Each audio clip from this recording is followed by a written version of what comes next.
Nobody has more respect for women than I do. Nobody. Hillary Clinton wants to abolish it, believe me. She wants to abolish our Second Amendment. I think they didn't deny it. I don't think anybody denied it. Other presidents did not call. They'd write letters, and some presidents didn't do anything. Many people have come out and said I'm right. You really do have to ask yourself, where does it stop? Hello and welcome to Fallacious Trump, the podcast where we use the insane ramblings of RGB number FFA500 to explain logical fallacies. I'm your host, Jim. And I'm your other host, Mark. A logical fallacy is an error in reasoning that results in bad or invalid arguments. And the logical fallacy we're looking at this week is the anecdotal fallacy, also known as the Volvo fallacy. I say we because, yes, we're both here. I'm back and raring to go. Yay! And I think I speak for everyone when I say welcome back. It has not been the same without you. I think that's an anecdotal fallacy right there, isn't it? I've had to do so much more work. It's. I think you'll agree that I now get several months off, and that's fine. We'll do it round the other way. Yeah. No, that's fine. Yeah, and thanks to everybody that stood in. Yeah, absolutely. And had to some extent have to kind of read nonsensical things in the same way that I do. Yeah. But that was good. We had a good bunch of people, and thanks again, everyone, for making it what it is. And your secret mission is over. Saved the world, got the girl, and all.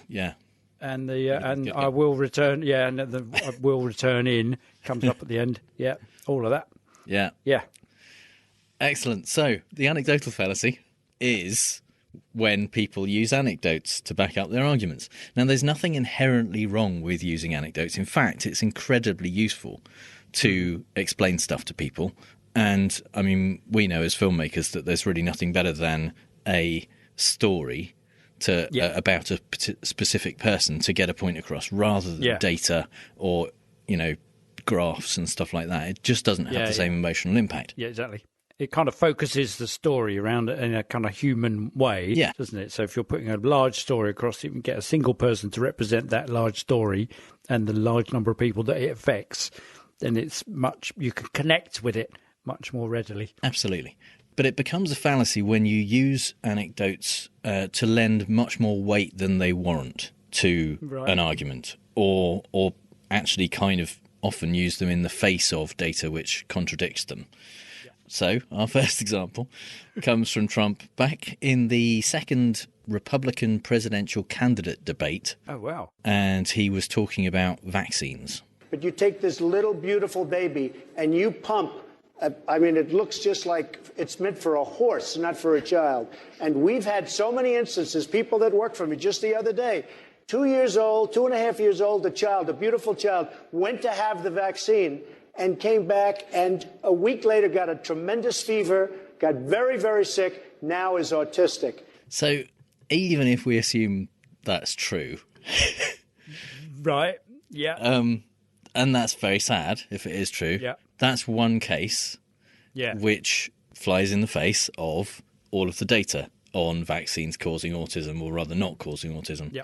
As it turns out, obviously, being Trump probably isn't true. Yeah. Or at least if it is true, he is kind of Angela Lansbury in Cabot Cove levels of near people who get autism from vaccines. Yeah. Because he also told a similar story about 6 months before, which also apparently happened recently to him. And a different story a couple of years before that. So well, and that's it's made for a horse thing turns up a lot, doesn't it? That kind of he said that. Well, that's because he's never been close to a baby who's being vaccinated. He's obviously taken any of his kids. Yeah. And he thinks that because they give them lots of vaccinations, it must be a massive needle. Yeah. And it inflates the kid. There's this sense that, as he's telling that story, that the kid gets pumped up somehow into something and then grows up to become a large orange blimp. Yeah. Maybe that's, Trump Senior all that time did that to him. Yeah. But even if it was true, that's one person's story. The problem with anecdotes, and this is why they're not useful, is we don't know all of the details. We don't know if, again, imagining that story was true, we don't know what that child was like beforehand. We don't know what other things might have been factors in that. We don't have that kid's medical history or any of the other information we would need to say that is evidence that that child got autism because of a vaccine.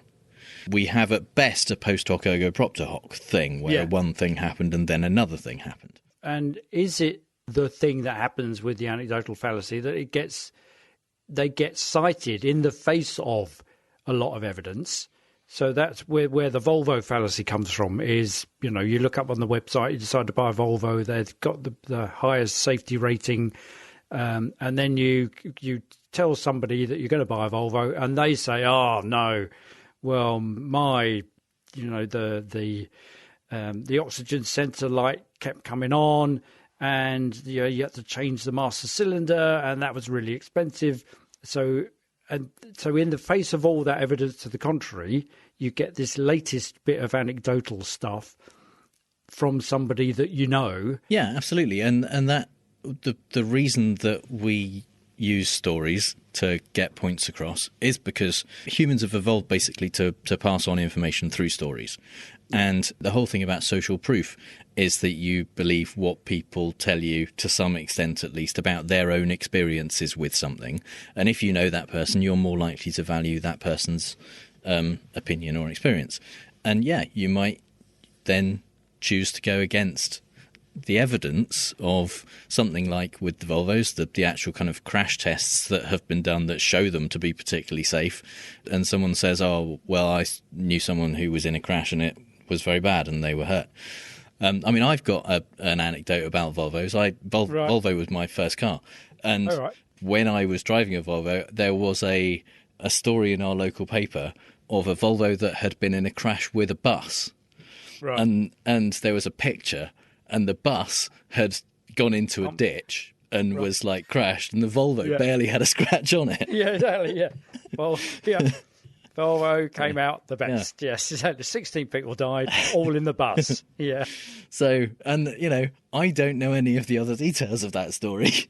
That might not be representative of what happened, but it's kind of stuck in my head. And I guess it's because that anecdotal thing, the hook for you. Like in Trump's case, telling that story, he knows that it's got the elements that you need in order to hook people in. So it's got a baby, it's got something being done to it, it's got some awful outcome, and therefore you ought not to do that to your babies. Yeah, you're immediately engaged with the story. You're open and accessible to what that means and how that will make you feel in the face of cold, hard facts. So, and the same with, if you own a Volvo, then it means, or you're thinking about Volvos and somebody says, oh, well, here's the story about Volvos. Yeah, you remember it, or it has more of an impact on you. Yeah. And it can be used as well. I mean, that's being kind of in a negative sense of the vaccines, but it can be used in a positive way as well in order to kind of argue in favour of something. And this is Trump from more recently talking about hydroxychloroquine. Over the last 7 days, my administration has deployed roughly 28 million doses of hydroxychloroquine from our national stockpile. We have millions of doses that we bought, and many people are using it all over the country. And just recently, a friend of mine told me he got better because of the use of that drug. So who knows? Trump doesn't have any friends, so we know immediately that's a lie. Exactly. And it's kind of, it reminded me of John Cleese's, "You turned me into a newt." I got better. Yeah, because I just look at him and I go, "You're clearly not a newt now." Yeah, yes. So he go, and that's a speech. He's reading the speech, and he just goes off piste. Yeah, and the man in the other room is just going, "Oh God, no, please." Yeah, and the hydroxychloroquine thing was built almost entirely from anecdotes. And when they actually did data collection on it, when they did randomized control trials, when they did even cohort trials of looking at what people were given and what their outcomes were, Again and again, it came out that it really didn't have a positive impact, and in some cases had a negative impact. And that's what you need to pay attention to, because there's a reason we do randomized controlled trials and double-blind trials and things where people aren't basing it on isolated cases where you don't have all the information. Yeah. And the more people who just say, well, yeah, worked for someone I know, that doesn't help. And now is the time, I think, for Mark's British politics corner. Well, carrying on in that vein of the dangers inherent in the anecdotal fallacy around vaccines, recently the European governments, many European governments, halted the rollout of the AstraZeneca vaccine in the face of anecdotal evidence, despite them saying that there was no causal connection. So here's a clip of the Irish Prime Minister and the Dean of the Faculty of Medicine in Thailand talking about why they stopped the rollout of the vaccines. Thailand's Prime Minister and members of the cabinet were supposed to receive the AstraZeneca vaccine on Friday, but instead health officials announced a delay to the vaccine rollout after a number of reports of blood clotting in Europe. There was one patient in Denmark who died, and there were other patients who had blood clots. Denmark's government announced the suspension because they were not sure.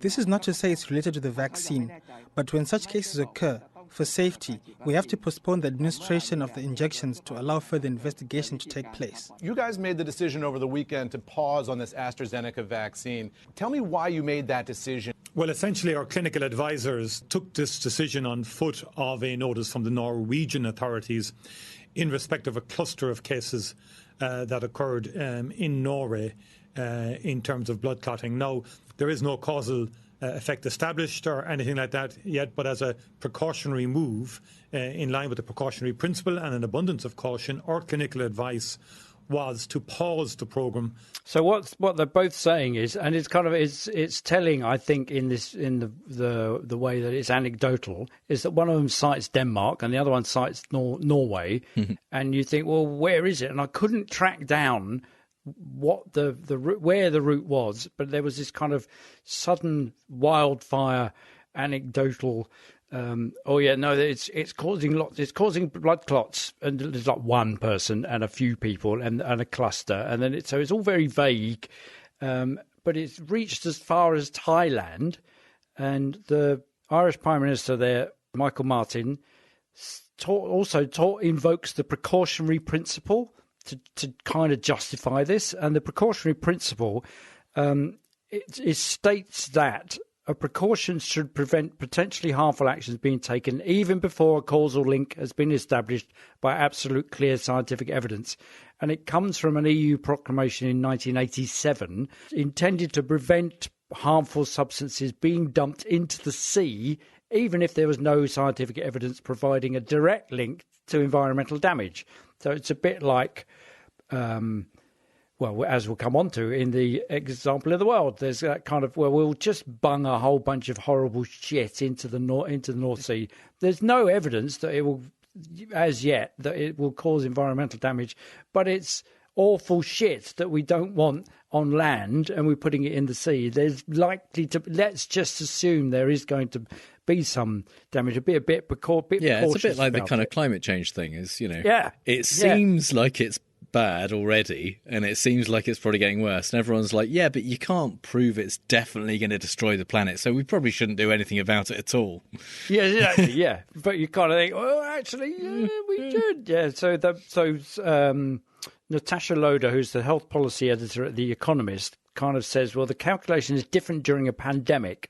Stopping vaccination is not a cost-free option.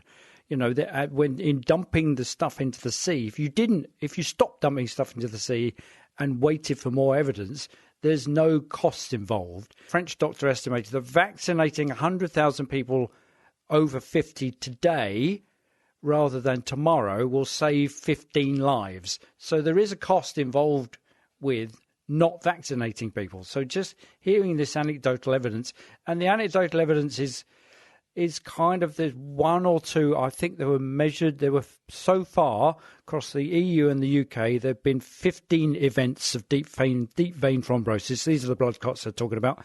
and 22 events of pulmonary embolism, so blood clots in the lung. So that's 37 events. Normally, 1 in 1,000 people will get a blood clot event going on. So we therefore should have at least 100 a week, because 5 million or so people have received the vaccine already. But there aren't. There's 37.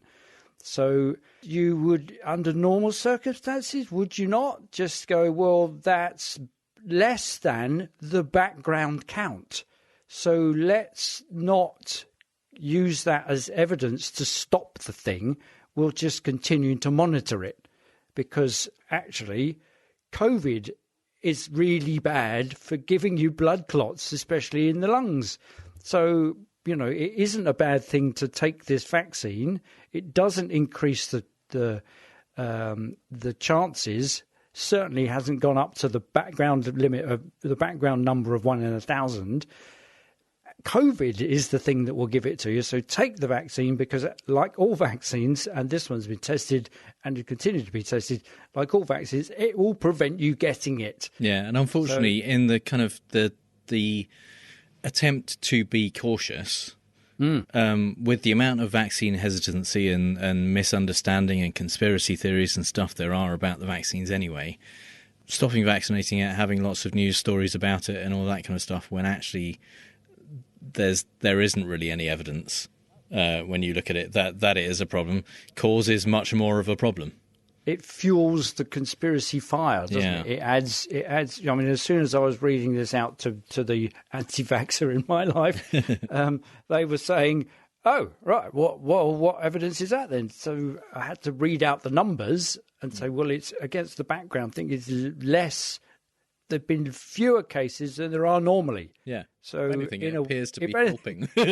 Quite. Yeah. You know, but anecdotally, you wouldn't want to say that. No. You would say, well, let's test it. Yes, exactly. It appears on the face of it, you would think. Yeah. So the second part of that, of the example one, is this clip which is kind of the UK response in all of this furore. The UK is not halting the rollout of that. And this is what the reporting and the expert are saying about that. There's no increased rate of blood clots following vaccination. Experts say the European reaction has been disproportionate. When we see these kinds of stories, we all, of course, start to worry, is this a real problem? And in my view, we don't have enough evidence at all to conclude that yet. And so I would just want to be very wary that we don't put people off from taking the vaccine when we know for sure that it will prevent severe COVID illness and death. These are new vaccines, and medical staff are hyper-vigilant for anything unusual. There's nothing to suggest a causal link between clots and the vaccine, so there seems no reason to be worried about either vaccine being used in the UK rollout. I like his, so yeah, this will prevent death. So yeah, you know, let's just go for that. So that was Ian Douglas, who kind of pretty much saying there that the plural of anecdote is not evidence, just anecdotes. So it's, you know, that is something that we've said before as well, in related fallacies, I guess. But to be completely fair, the plural of anecdote is evidence or data. It's just not good data. That's the thing. And if you want good data, you have to have extremely well controlled anecdotes with lots of surrounding information. Yeah, that's how you get data. Yeah. But what you get when you add lots and lots of anecdotes together is very, very messy, not very useful data. Yeah, well, there's that whole distinction in the research field of quantitative and qualitative research. And quantitative is the stuff where you try and control it so it's mostly numbers and those kind of things, whereas qualitative is, well, how do you feel about that? You know, that kind of stuff, and you kind of, it's difficult to use that in a controlled way. It's difficult to quantify people's qualitative responses. Yeah, because they're two different things. They're both useful, but for different purposes. Yeah. So also what's interesting in the reporter Thomas Moore just there was using what sound like anecdotal language.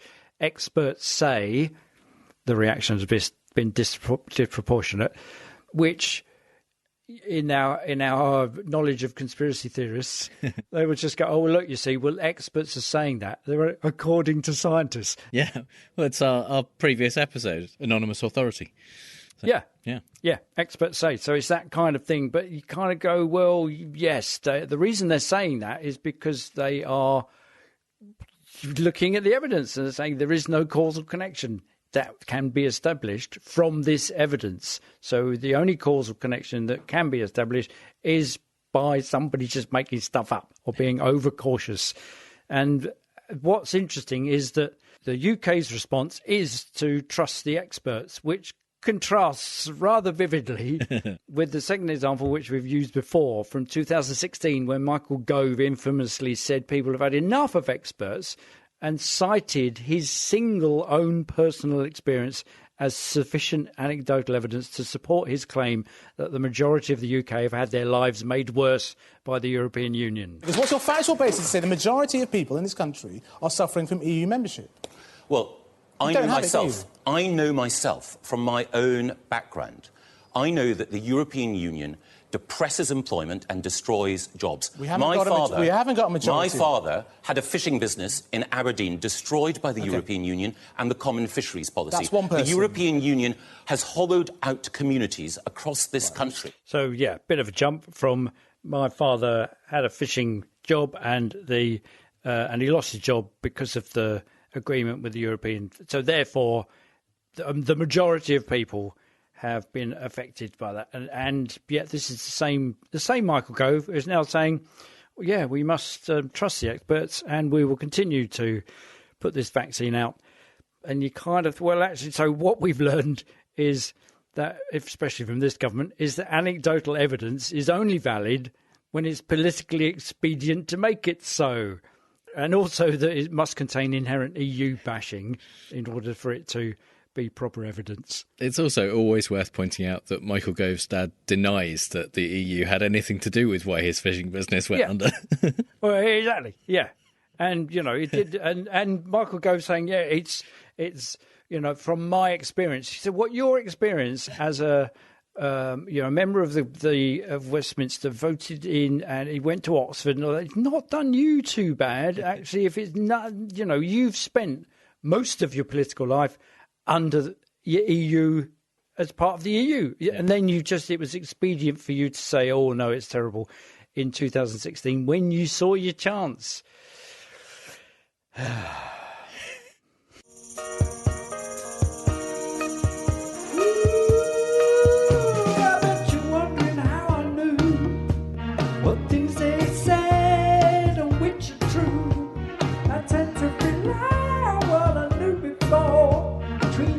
And a lie, you know I love life more.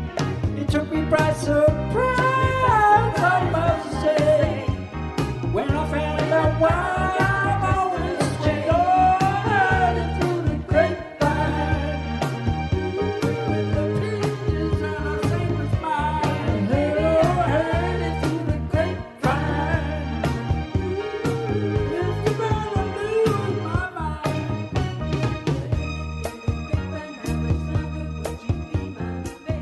Marvin Gaye there with his archetypal anecdotal song, Heard It Through the Grapevine. That was an ambitious key for you there. It was, and one that no amount of auto-tuning would fix. Yeah, well, or maybe it would in a more skilled auto-tuning hand. Yeah, sounded perfect when I was singing along to him. I was absolutely, even when I stopped singing, he continued quite, you know, but yeah. We shan't ever speak of this again. So in the Fallacy of the Wild, we like to talk about the Fallacy of the Week and from a non-political perspective. And our first example this week comes from the pilot episode of Mad Men, in which the guys from Lucky Strike come into the office to talk about their new advertising campaign.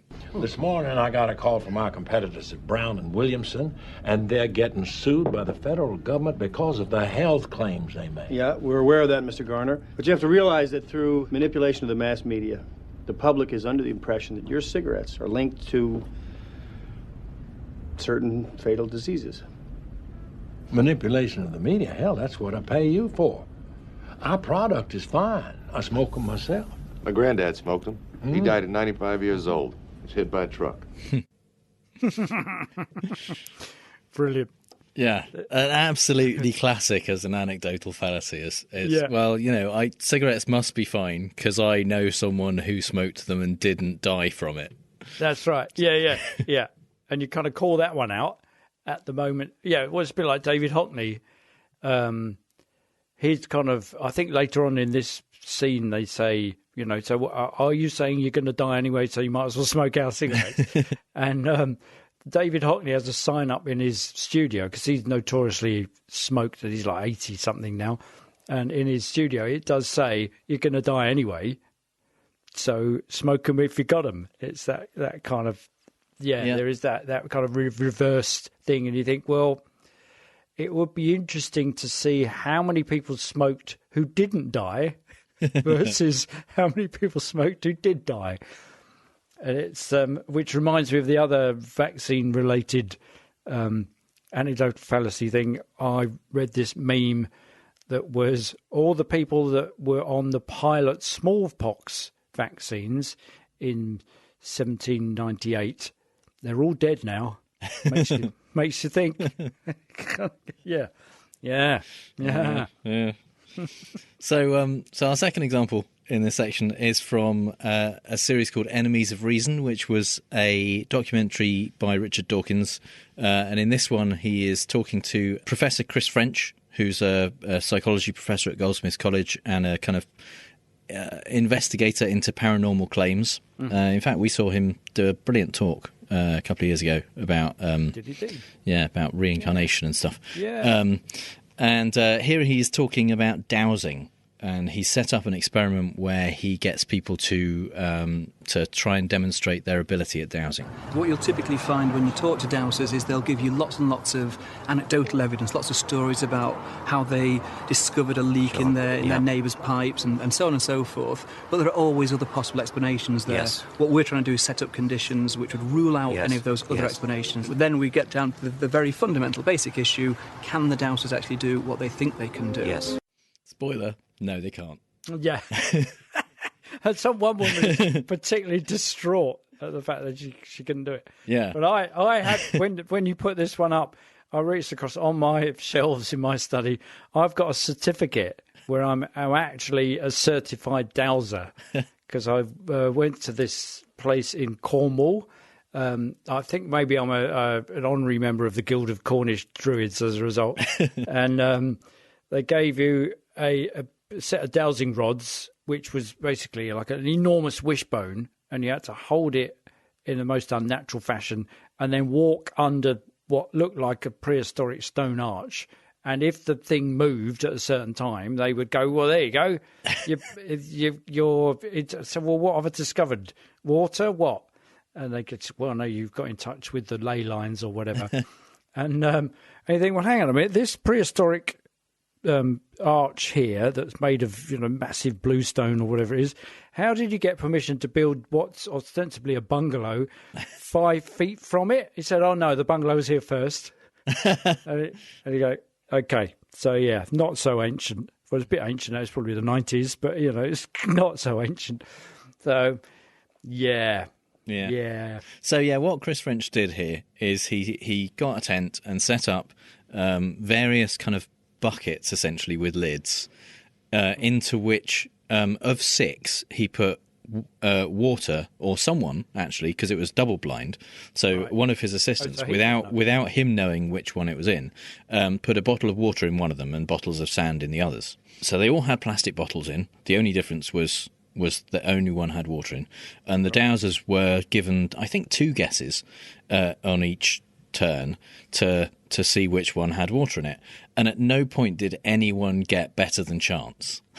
Right. And when he was like showing them and saying, this, you haven't got it right this time, and one woman was particularly going, well, I can't do this then. This is I don't know what's going wrong. But then, like 10 minutes later, she was saying, "Oh yeah, well I'm usually much better than this, and this is just it's a bad day, or this is not the way I usually do it, and why couldn't we just kind of have it set up with boards and a kind of floor over it so that I could walk above them, because that's what I normally do." And yeah, they're making up. They're doing special pleading. They're making up excuses for why it didn't work that time for them when it normally works. And then also heaping in the face of objective evidence, heaping in their anecdotes, saying, well, I have done this. I went to a person's house and I fixed the leak in their hose. Yeah, all that stuff. So they kind of, it's often used in the face of overwhelming evidence to the contrary. And these people, I think one of the reasons that he did this experiment with dowsers is compared to sometimes psychics or other charlatans. Dowsers very often seem to completely believe in their own abilities. There's very little benefit to them pretending. Yeah. Whereas in some other areas, some people might have reasons for pretending. But yeah, with dowsers, it tends to be they honestly believe they can do it. They have the anecdotes that have convinced them of the times that they have done something, and a lot of it is probably confirmation bias, where the times they didn't find something or they got it wrong, they just kind of ignore those ones. But it's sufficient. It's all the evidence they need to prove that they can do what they think they can do, until you actually test it, and then they can't do it. Yeah. So before we move on to fake news this week, it's just time to kind of tease the thing that's coming up this week, which is a talk I'm doing for Skeptics in the Pub online on Thursday, 25th of March at 7 p.m. GMT. I'll be talking to a bunch of skeptics about the British Board of Film Classification and film censorship in the UK, and I'll be answering questions. And then after the talks at Skeptics in the Pub, there's always a kind of a Zoom virtual pub thing where I'll also be hanging around for a couple of hours answering any questions that people have and having a chat. So fantastic. Will you be telling your anecdote about how your personal involvement in Pizzagate? I will. That will come up. Yeah, and I'll be talking about why Torquay Council banned Life of Brian until I think 2007. Why James Furman banned Teenage Mutant Ninja Turtles from throwing sausages around in the 90s. All kinds of fun stuff. Wow, that's on video, is it? It's a Zoom call. It's it's actually on Twitch. So okay, yeah. So if you want to watch that, you can go to twitch.tv/SITP Skeptics in the Pub at 7 p.m. GMT on 25th of March, and watch it there. And you'll actually get to see what Jim actually looks like in actual reality. Yeah. Yeah, so if you all of those seen on No More Jockeys games on YouTube. Yeah, but that kind of putting the name to the voice. You go, oh my God, what do you look like? Yeah, It'll only be a disappointment. So, but maybe they could use that in the designs for the competition we're about to talk about. Yeah, so let's talk about that. So yes, we are having a competition with our friends at TeePublic, who host our T-shirt store, our merch store, and basically it's to celebrate the return of Mark, really, is why we're doing competition. That's very kind. And if you've ever had an idea for a T-shirt, probably specifically one about critical thinking, logical fallacies, Trump, or our show, then now is your chance to make it into a T-shirt. And if you go to fallacioustrump.com/competition, you can see all of the details there. But ultimately, it's just upload a design for a T-shirt to TeePublic using the details that you'll find on that page. And if anyone wants to buy that T-shirt on that store, you'll get some money. You get commission each time. And not just while the competition is running, but forever, basically. If you leave the design up there, you get money if people want to buy your T-shirt. And we'll hopefully get a bunch of designs uploaded, and then we will have a voting period, and people can vote for which one they like best, and whoever wins will get a bunch of Fallacious Trump merch and a free T-shirt from our T-shirt store. Yeah, I'm looking forward to seeing those because, we've come up with some good ones, some of which have sold, some of which nobody's bought. But the things that have occurred to us whilst participating in the world of Trump and out of it, that we just kind of turn into a T-shirt and shove up there. And you must have had similar thoughts. So now's your chance to turn it into money. Yeah. And T-shirts. And merch. Yeah. Merch. So you've got until the 17th of April to enter, and then we'll have a bit of voting and we'll announce the winner at the beginning of May. FallaciousTrump.com/competition. So we're gonna play fake news, folks. I love the game. It's a great game. I understand the game as well as anybody. As well as anybody. Yes, it's time for Fake News, the game where I read out 3 Trump quotes, 2 of which are real and 1 I made up, and Mark has to figure out which one is fake news. You see, from anecdotally, from what people have told me, this thing's been completely rigged from the start, because since I've not been playing, everybody's won. Well, there have been a couple of people who have done better than you. That's true. Right. Yeah. But overall, I think you're still doing okay. Marsh has done very poorly. I know. I was quite heartened to hear him go all out, all gung ho, just like he did first time round. Not learnt a thing.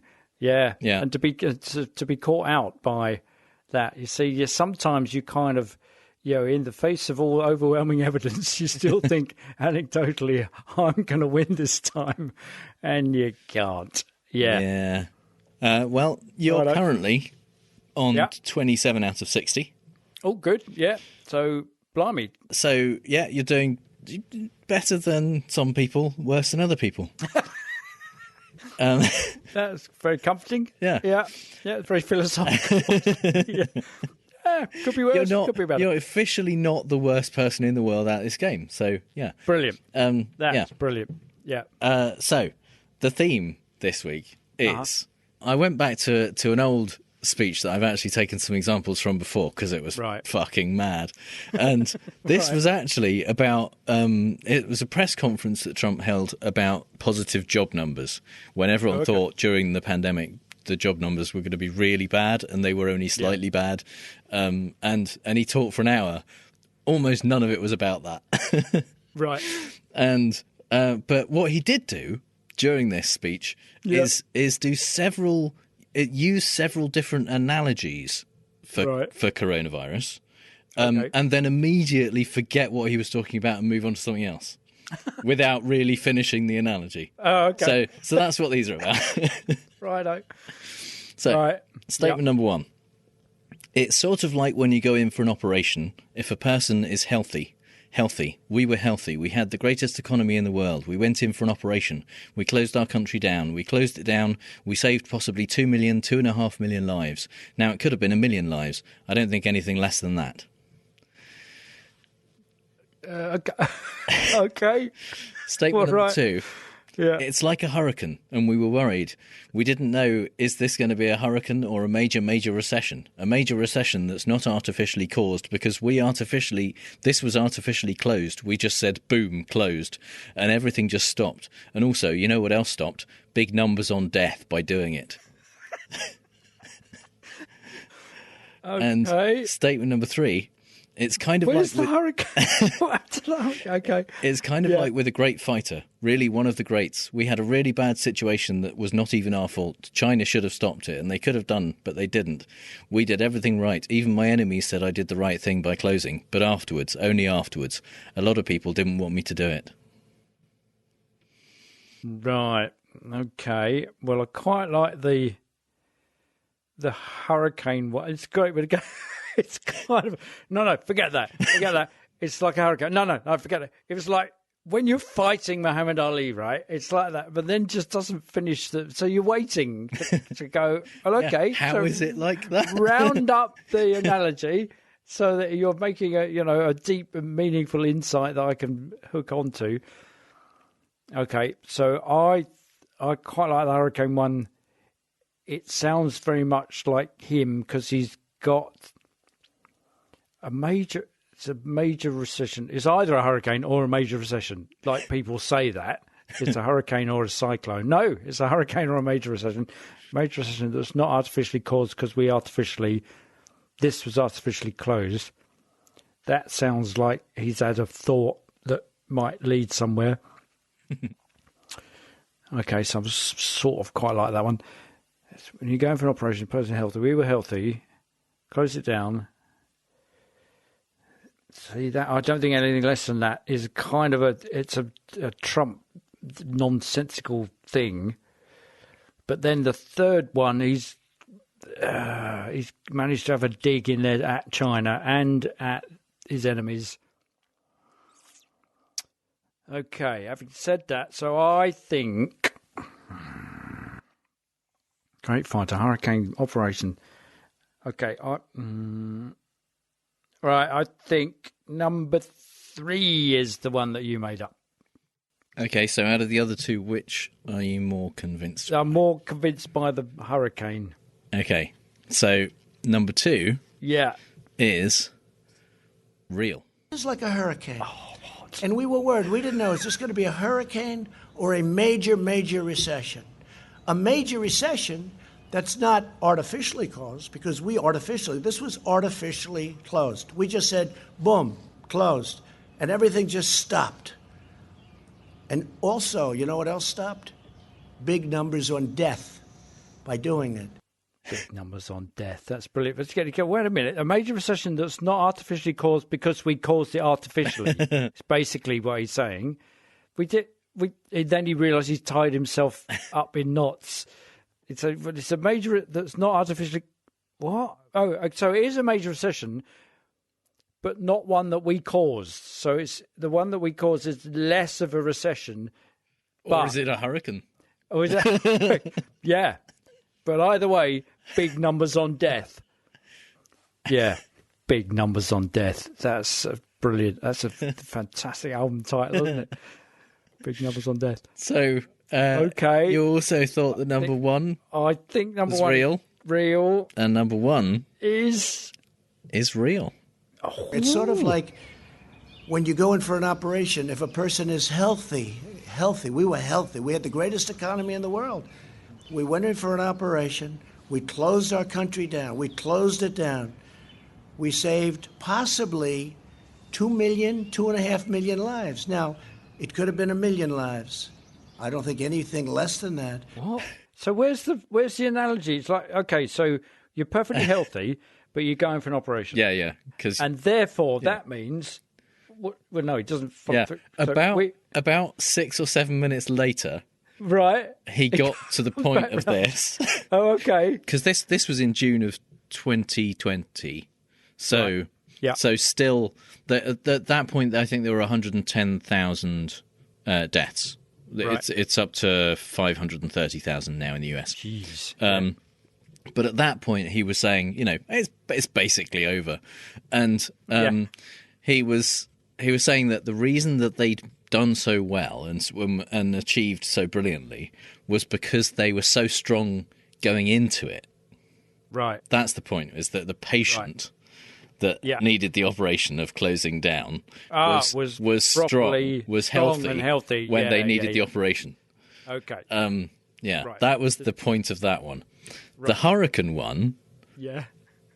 I don't get at all. Resolved. He does go on to talk about how in Texas and Florida, where they just have hurricanes all the time, they have a hurricane and then like the next day everyone's just mowing their lawn.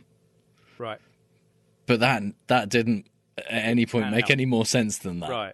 Yeah. That was the extent of it. Hurricane with a momentary knockback of the economy. Yeah, I think he was basically like a natural saying, recession. Whereas a major recession would last a long time, a hurricane doesn't last very long. Right. Yeah. Right. I think that was what he was going for, but it wasn't very clear. Giving him far more credit than, I think we might be overreaching there. Yeah. But the other thing is that I don't get is that we saved possibly 2 million, 2.5 million. So it could have been 1 million. Yeah. I don't think anything less than that. At least a million. We could have saved 1 million. But we've saved. What's he talking about? It could be 1 million death.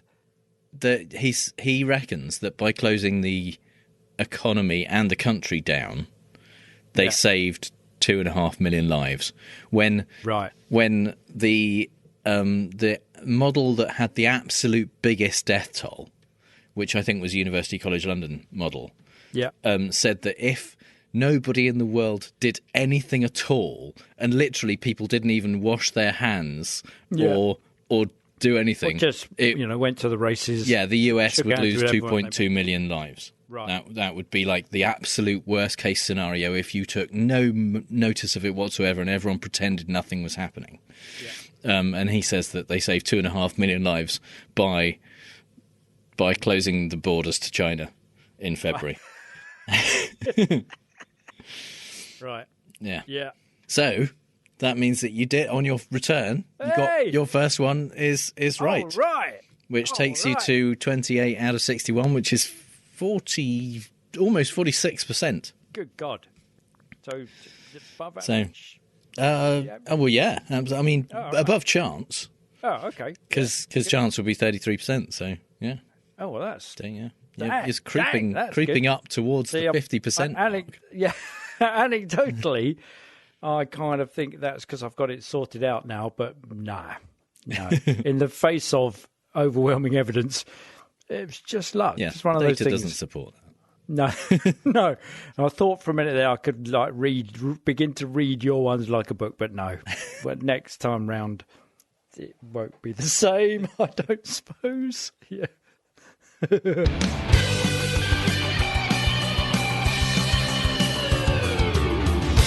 So it's time for the part of the show that this week at least is called Voter Suppression is Still Not a Logical Fallacy. Because, Biden won, and so the Republicans have realised that the only way they can ever have any chance of winning again is to do Stop even people more voting. voter suppression than they were already trying to do. Yeah, yeah. So, as a result, this is as of February 19th, there were 253 bills introduced across the country that restrict voting access across 43 states. Wow. Which is a fuck ton in a month after Biden's inauguration, basically. Yeah. In Texas, more than 24 bills have been or are under consideration at the moment, have been introduced. Basically, they do things like increasing ID requirement for absentee voting, limiting early voting, and just making it harder for people generally to vote. Yeah. And I mean, ultimately, it's because Trump convinced Republicans that there was widespread voter fraud. A Quinnipiac poll in December said that 77% of Republicans believed that there had been widespread voter fraud in the 2020 elections. Well, is that not just their go-to explanation for losing? Yeah. It's just kind of, it's obviously voter fraud. So what that allows them to do is to say, okay, so what we need to do is pass some laws to stop voter fraud, even though there wasn't any. Yeah. So, and those laws are basically to turn the screws down to prevent people who were not voting Republican to not be able to vote. Yeah, I mean, the thing is that in order to figure out what laws you would have to pass to reduce voter fraud, first of all, you would need to figure out what voter fraud was happening. Surely that would be like, how much is there and how is it happening? And therefore we can then have laws which will stop it. We'll close the loopholes, But Texas Attorney General Ken Paxton's office spent 22,000 hours looking for voter fraud in Texas, where there are 17 million registered voters. Right. They found 16 cases of false addresses on registration forms. That's it. And that's it. Wow. So literally 1 in a million. Yeah. Wow. And they really, really looked. Yeah. Yeah. Well, 22,000 hours, that's quite some time, isn't it? That's 1,000 days. What's that, 3 years? It's Well, 24 hours a day. It's about 1,000 days. I feel like there's a song from Rent which would tell us this. Yeah. Exactly. But it's ridiculous. They looked, they couldn't find any, so they decided to make laws that don't address voter fraud in any way. They just make it harder for people to vote, especially minorities and poor people basically who are more likely to vote Democrat. Yeah. In Georgia, they have really taken this to a new kind of art form. Just this legislative year, there are nearly 80 voting-related bills in the Georgia legislature, including 2 huge omnibus bills, which do things like they reduce in-person early voting. They remove Sundays from early voting, so they just allow early voting Monday to Friday and every other Saturday. And there's a big thing, especially in southern states and in Georgia, called Souls to the Polls, where churches, especially black churches, get organise their people to go and vote early after church service. So they're basically outlawing that. They limit absentee drop boxes to 1 per voting area, or 1 per 100,000 voters. They severely reduce eligibility for absentee voting. They increase the ID requirements. They cut the time that you can request your absentee ballot from 180 days down to 78 days, so by more than half. And I think this is just unbelievable. They have made it, or they have passed a bill through their House, which is now needs to go through their Senate, which makes it illegal to give food or water to people waiting in line to vote. Whoa! Bloody hell! Which, especially again in areas where they have less polling stations, less absentee ballot drop boxes and things like that. The queues bigger. People are standing, and people were standing in 2020. Were standing in line all day to vote. And they're trying to stop that from happening. And because they know that the more people vote, the less likely they are to win. Which is just nonsense, isn't it? So I mean, the other side of the coin is, I wanted Biden, almost as the first thing to just legislate on how voting works so that it's universal. So do away with the Electoral College and just have, one man, one vote, and just make it the same system across the entire US. Well, I have some mediumly good news for you. Right, okay. Nobody's getting rid of the Electoral College at the moment. Right. But HR 1, the For the People Act, passed the House of Representatives in DC at the beginning of this month. And it is a significant restructuring of voting laws, which they are trying to make federal laws so that they supersede the state's ability to change things, basically. Things it does, it expands voter access, voter registration, absentee voting and early voting across every state. It makes it harder to purge voters from the polls because they didn't vote in the previous election and things like that. It deals with campaign finance and gerrymandering. And as a kind of bit of a dig, I think, it also requires the president and the vice president to release 10 years worth of tax returns. It has already gone through the House of Representatives. It passed narrowly with a kind of pretty much party line vote with the Democrats. So now it has to be looked at in the Senate. That's where there might be a sticking point. Because although the Democrats, it's 50-50 in the Senate, and the Democrats have Kamala Harris as the kind of tie-breaking vote, but this is vulnerable to the filibuster stopping it and them needing a kind of 2/3 margin, I think, to to decide to stop debating it and vote on it, basically. So while the filibuster still is in place, the Republicans can I think. The filibuster rules are tricky to understand, but as far as I understand it, they can kind of keep the debate going and stop them actually being able to vote on it and stop it from passing.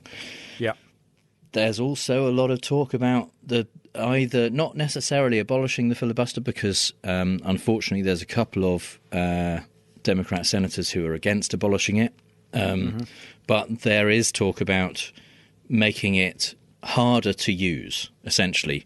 It would mean that if you wanted to filibuster to stop a vote, you would literally have to stand there and talk for the whole time and like it would become more tricky to use and potentially put people off doing it. Yeah. But yeah, I mean, ultimately, I think the Republicans in the Senate are going to fight as much as they can to stop this passing, because this will stop a lot of those state votes or state bills from actually having any teeth and causing problems for moving forward. Because that's the thing, isn't it? If that's the worry, and that's why they're putting them in place, is because if the Democrats have got any sense, they will change the rules so that you can't impose these restrictions, and the Republicans are justifiably frightened that they will never get in again. Yeah, absolutely. So we can hope, at least, that at some point either the filibuster will be changed, and that will ultimately let this go to a vote, or some other thing will happen which will miraculously make this possible. But it's a great bill. And it's actually really, it's the way, for example, that they deal with gerrymandering is really carefully non-partisan.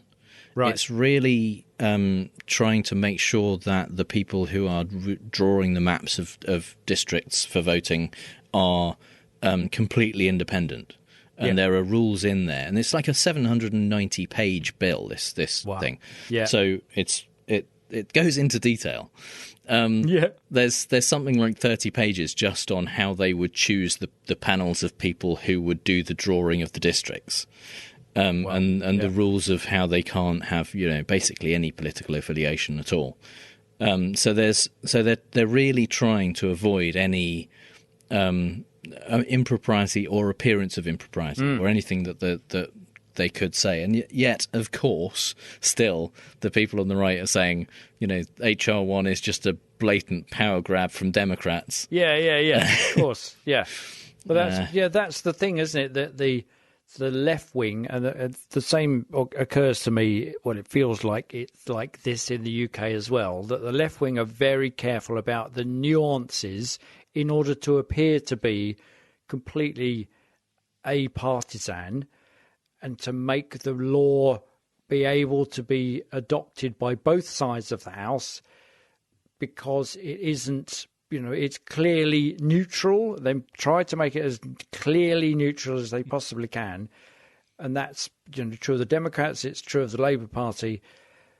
But that doesn't bother. Doesn't make any difference. Doesn't make any difference at all how it's viewed from the right. And when the right do it, they make it clearly advantageous to themselves, whilst dressing it up as not being like that. And of course, if you point it out, they will go, "How dare you point that out? You're just being partisan yourself." That's the kind of thing you would say on the left.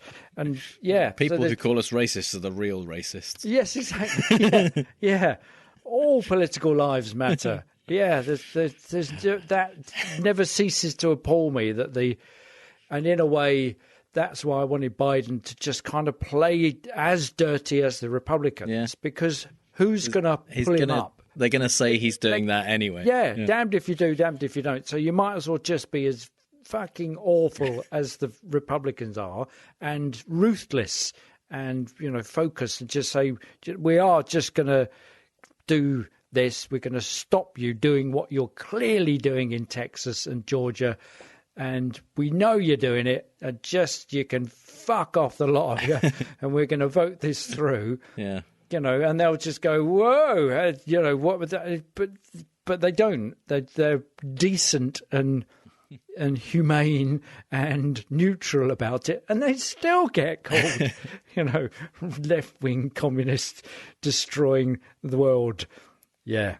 Yes. Yeah. And finally, some things we really don't have time to talk about.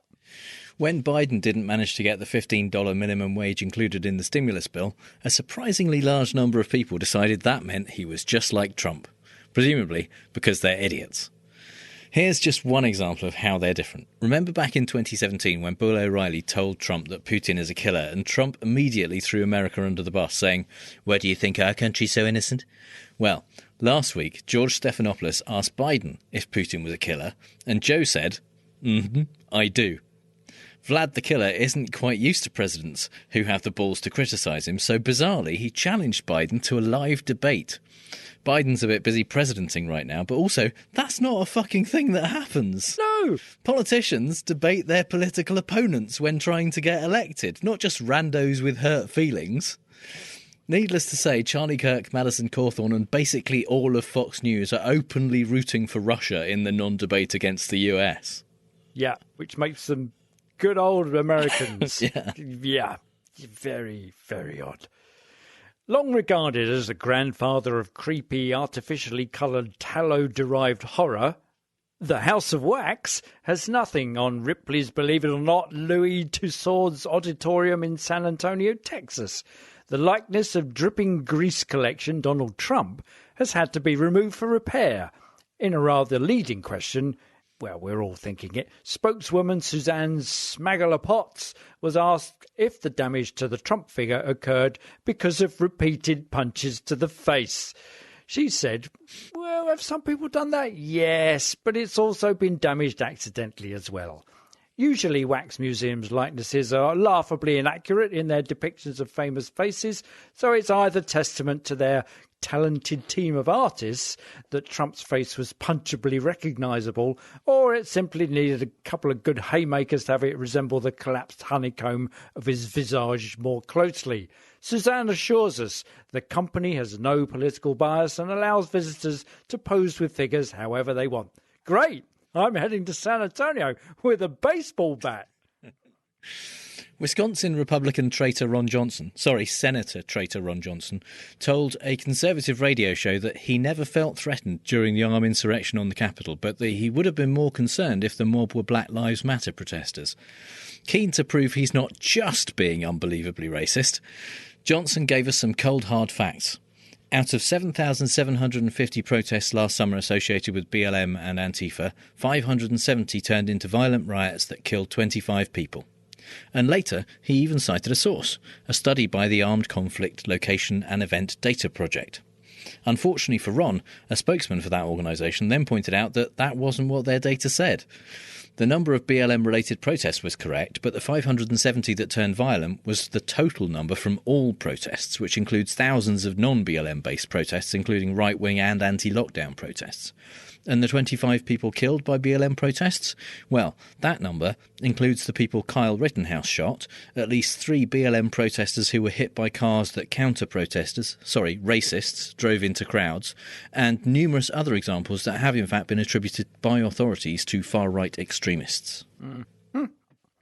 In what promises to be another to add to Jim and my list of Trump-adjacent films to review, actress Louise Linton, wife of Steve Mnuchin, makes her directorial debut with the release of Me, You Madness, that she also stars in. Financed by friends and family members, it probably won't be mistaken for a Scorsese film. Is this an astute observation by social media gadfly Perez Hilton, you may ask? No, this from the Twitter feed of Ron Filipkowski, whose profile states with joyous glee, attorney, marine, triathlete, historian, former federal prosecutor and Republican, now defence attorney and Democrat. Political comedy, commentary, theatre and horror. Welcome, Ron. What a pleasure it is to have you back from the dark side. Now then, rubs hands with glee, how do we get to see that movie? Did you see the clip that Ron posted? Yes. Oh my fucking God. It's amazing. The one beneath that when she's lifting weights and he's just put... It's not Meryl Streep, is it? Oh, Christ, it's amazing. It is. It's Bo Derek all over again. Yeah, absolutely. Isn't it? Yeah. I was expecting to see Anthony Quinn pop up at any moment. Exactly. So, yeah. Oh, God. Call me perverse, but I can't wait to watch it. It's definitely... I did go and see a film by one of my ex-film students, I think, and it was definitely financed by friends and family. And you kind of go there, and it was great location. And I went to see it, and afterwards they came running up and said, "Well, what do you think?" And all I could think was, "Fantastic location," and that was it. Oh, my God. Yeah. It's just those things where you just go, I've got to leave before you ask me anything else. How do I get out?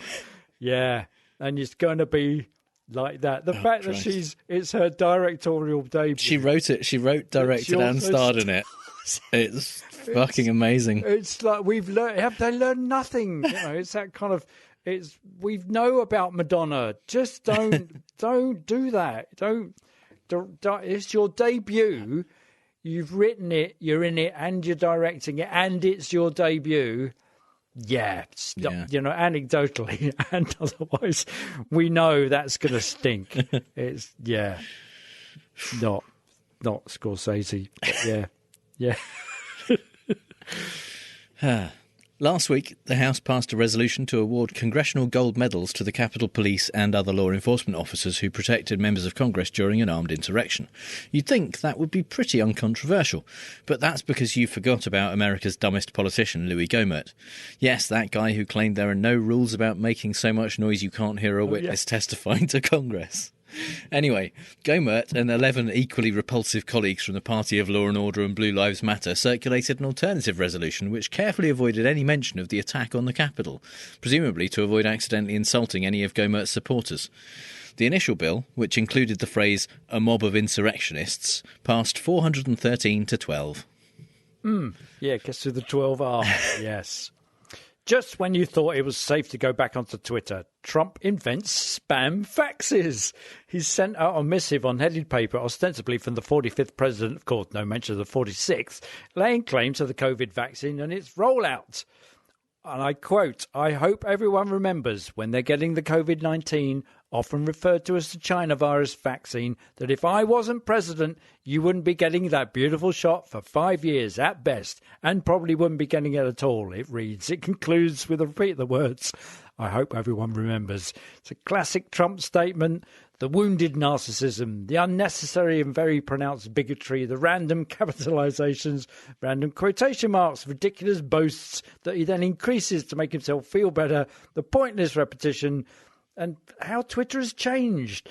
They're no longer falling at the feet of Trump's thunderous and ranty rallying cries. People are comparing him to the shuffling tramp on the street corner with a tin cup, begging for alms for an old fake soldier, pointing out that though on a headed paper, it fits in a tweet. And of course, like postal voting, the people he's asking to remember it was him are the people who aren't going to get it because he convinced them not to. You can take the Trump out of Twitter, but you can't take the fucking idiot out of Trump.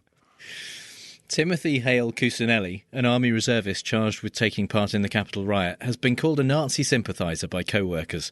I mean, it's not hugely surprising, but come on. It's not like he had a Hitler moustache and regularly talked about killing Jews. No, actually, yeah, Jim, yeah. Holy fuck, the guy had a Hitler moustache and regularly talked about killing Jews.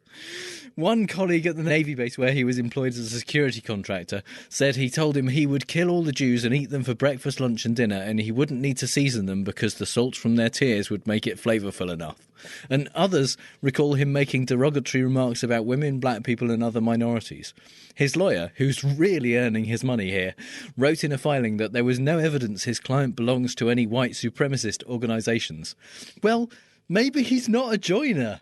I don't think that should be the only criteria we need to worry about. In re-engaging with British politics on returning to Fallacious Trump, I am, of course, simply struck by how perverse it all still is. The leader of the opposition, Keir Starmer, in spite of the record number of deaths from COVID, the record number of corrupt backhanders dealt to friends of the government and then hidden for years during COVID, and the recent interference by the Scottish Tories in the potential overthrowing of Nicola Sturgeon as head of the SNP in an attempt to ward off a Scottish referendum of secession from the United Kingdom, an increase in the nuclear arsenal so we can kill everyone several times more over, and no pay increase from the health sector so we can continue to kill them several times over. Despite all of this, Keir Starmer has slipped below Boris Johnson in the polls as most popular leader and best person to be Prime Minister. Of course, Starmer isn't taking this lying down. Nope, he's doing the rounds and blaming Corbyn, rather than holding up his hand and leaving the field for missing so many open goals. Goals so open, for a while there, the other team wasn't even on the field. Blow the whistle, ref. It's game over. So that's all the bad arguments and faulty reasoning we have time for this week. You'll find the show notes at fallacioustrump.com, and if you hear Trump say something stupid and want to ask if it's a fallacy, our contact details are on the contact page. If you think we've used the fallacy ourselves, let us know. And if you've had a good time, please give us a review on Apple Podcasts, Stitcher, or wherever you get your podcasts. And you can support the show at patreon.com/ftrump. Just like our strawman level patrons Kaz Tui, Mark Reiki, and Amber R. Buchanan. Thank you so much, everyone. We really appreciate your support. You can connect with those awesome people as well as us and other listeners in the Facebook group at facebook.com/groups/fallacioustrump. All music is by The Outbursts and was used with permission. So until next time on Fallacious Trump, we'll leave the last word to the Donald. That's right. Go home to mommy. Bye. Bye.